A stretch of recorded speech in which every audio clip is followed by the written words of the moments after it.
Assalamualaikum warahmatullahi wabarakatuh. Perkenalkan, saya Karima Nurunukus, mahasiswa Akbar Dharma Wacana Metro tingkat 1. Di sini saya akan mempraktekkan tata cara batuk dan bersin yang benar.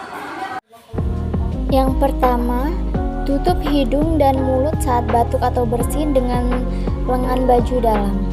Yang kedua, tutup mulut saat batuk atau bersin dengan menggunakan tisu. Hal ini agar virus tidak menyebar dan menular ke orang lain. Lalu buang tisu ke tempat sampah. Yang ketiga, gunakan masker saat batuk atau bersin.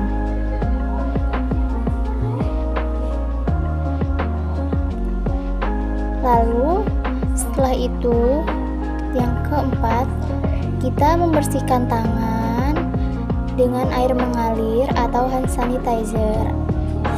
Itulah tata cara etika batuk dan bersin yang benar yang bisa kita terapkan di kehidupan sehari-hari agar terhindar dari virus dan bakteri yang menular. Terima kasih. Wassalamualaikum warahmatullahi wabarakatuh.